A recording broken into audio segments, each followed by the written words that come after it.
गोरक्षा सम्मेलन में मंच पे विराजमान परम पावन संत चरणों को मैं वंदन करता हूं। मंच पर विराजमान हमारे वरिष्ठ अधिकारीगण सभी को मैं प्रणाम करता हूं। यहाँ पे दूर दूर से पूरे भारतवर्ष से गौ रक्षा सम्मेलन के अंदर पधारे हुए सभी कार्यकर्ता भाइयों बहनों माता को मैं प्रणाम वंदन करता हूं। इस सम्मेलन में माननीय गोपाल भाई का आना सही था, लेकिन कुछ स्वजन के दुखद अवसान के कारण वो नहीं आ पाए। उनके बदल से मैं सभी को मैं क्षमा याचना चाहता हूं। विश्व हिंदू परिषद 1996 में 1996 में गौरक्षा वर्ष मनाया था। तब से मुझे सक्रिय भूमिका अदा करने का सौभाग्य प्राप्त हुआ है। गौरक्षा के कार्य करते करते ध्यान में आया कि गौ माता के लिए हम कत्ल खाने जाते गौ माता को बचाने का कार्य करते हैं, अनेक अनेक प्रयासों से गौरक्षा का कार्य करते हैं, लेकिन जब तक किसान के घर पे गौ माता नहीं स्थान प्राप्त करती तो कहीं उसका समाधान नहीं दिख रहा है। उस विषय में काम करते करते प्रयास किया कि किसान के घर पे जमीन है, उसी के पास पानी है, उसी के पास चारा है, नहीं है तो केवल गौ माता नहीं है, तो कैसे किसान के घर पे गौ माता स्थापना की जाए, उसे विषय में काम करने का प्रयास किया। तो लास्ट 7 साल से माननीय जो गोपाल भाई सुतेरिया जी जो अपने केंद्रीय अधिकारी गण में है, तो उन्होंने एक गौ कृपा कल्चर का संशोधन किया। इसके माध्यम से आज लाखों किसानों गोपालन करना शुरू किया है, बिना दूध वाली गौ माता को रख रहे हैं। गौ कृपा अमृतम आज 22 से अधिक राज्यों में पहुंच चुका है और लाखों किसान इसका प्रयोग कर रहे हैं। तो ये ध्यान में आते हुए उनके साथ जोड़ के कैसे किसान के द्वारा गोपालन प्रत्यक्ष हो, बिना दूध वाली गौ माता को भी रखने का तैयार हो जाए, इस विषय में करने का प्रयास कर रहे हैं। इससे काफी अच्छी सफलता प्राप्त हुई है। आज भारत के अंदर कई राज्यों में हम जाते हैं तो गौ आधारित कृषि जो अपने केंद्रीय अधिकारीगण का भी भाव है कि हमारे हर कार्यकर्ता के माध्यम से गौ पालन हो, गौ संवर्धन हो और किसान के घर पे गाय हो, तो इससे बहुत अच्छा कार्य हो रहा है। समय के बाद मैं कुछ बात प्रत्यक्ष बात बताना चाहूंगा कि हमारे बीच में परम पूज्य नीलकंठ स्वामी जी जो महाराज है, यहाँ विराजमान है। जूनागढ़ से मैं कृपया प्रार्थना करता हूँ, आप स्थान पे खड़े होंगे। इनके माध्यम से आज 15 एकड़ के अंदर गौ कृपा अमृतम आधारित कृषि हो रही है और 1000 से ज्यादा किसानों के उन्होंने प्रेरणा दी है और हजारों किसान घर पर गौ माता ला रहे हैं। ये गौ कृपा अमृतम बहुत सरल है, बनाना सरल है। हम सब इसकी काफी हमने चर्चा सुनी है।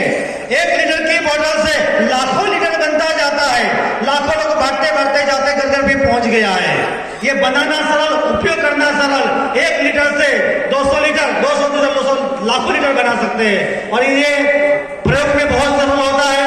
इसको छिड़काव किया तो किडनी यंत्र का काम कर लेता है, उसी को जमीन में छोड़ा तो भूमि को उपजाऊ बना देता है, उसको गोबर में डाला तो 2 साल भर कंपोस्ट खाद होने में लगता है, केवल 2 महीने में हो जाता है। यानी हर तरीके से बहुत सरल है, इससे किसान लोग बहुत अच्छे से उपयोग कर रहे हैं। ऐसे आप देखेंगे यहाँ पे माननीय उपेंद्र भाई नाथाणी जिनका भी सम्मान हुआ, इनके माध्यम से 35 एकड़ में काम हो रहा है। माननीय उपेंद्र भाई खड़े होंगे। ऐसे किसान हमारे बीच में मौजूद है। काफी किसान रास्ते में चल रहे हो, पहुंच नहीं पाए, काफी पहुंच नहीं संभव नहीं उनके कारण। एक हमारे पास भरत भाई नानू भाई पटेल है नवसारी से, माननीय भरत भाई खड़े होंगे। भरत भाई, हाँ हमारे बीच में भरत भाई है, वनवासी क्षेत्र में काम कर रहे हैं, देसी गौवंश का पालन बढ़े इससे देसी कोकन की गौ माता पे काम कर रहे हैं और साथ में 35 एकड़ में उनका अभी गन्ने का पायलट प्रोजेक्ट में काम कर रहे हैं। 6500 लोगों को विद रिकॉर्ड इन्होंने गौ कृपा अमृतों का वितरण किया है और नंदनवन गौशाला में गौ संवर्धन के साथ फ्री में वहां पर प्रशिक्षण होता है। तो ऐसे ही इनके साथ जुड़े माननीय वनमाली काका खड़े होंगे। माननीय वनमाली काका हमारे बीच में खड़े, इन्होंने 78 टन गन्ना लिया है। आज हम देखें भारत के अंदर गन्ने की अवैध पैदावार देखेंगे तो केवल 30 से 40 टन औसत पूरे भारत की है। तो इनके माध्यम से 78 टन गन्ना प्रति एकड़ उन्होंने उत्पादन लिया है।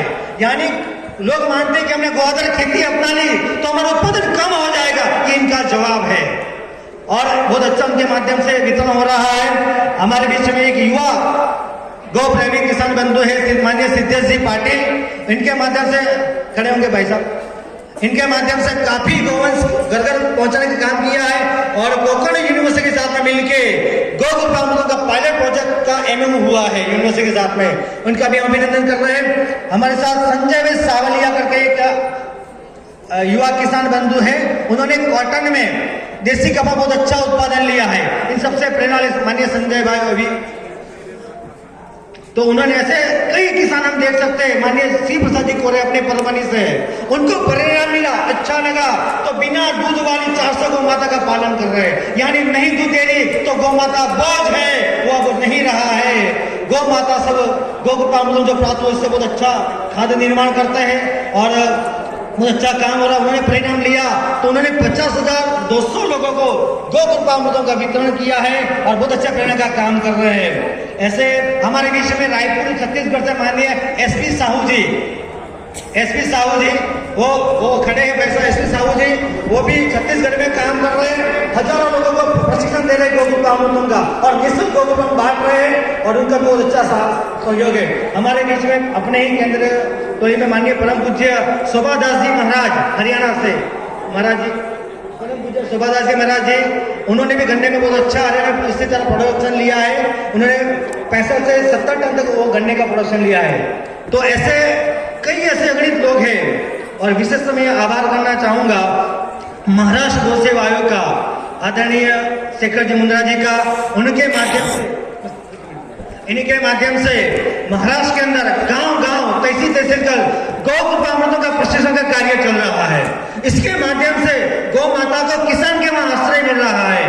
तो हम सबका जो भाव है, पीड़ा है, कहीं इसी का यही तो समाधान है। तो माननीय गोपाल भाई का भी यही प्रयास है, हम सब मिलकर काम करें। गौ कृपामृतों के माध्यम से हम गौ माता का घर किसान के खेती तक पहुंचाने का प्रयास करें, गोपाल अच्छे से हो। मैंने एक संशय विषय रखने का प्रयास किया, हमें यहाँ पे विषय रखने का जो मौका मिला, मंचस्थ अधिकारी का सभी संचालकों का हृदयपूर्वक आभार व्यक्त करते हैं। सबका धन्यवाद। गौ माता की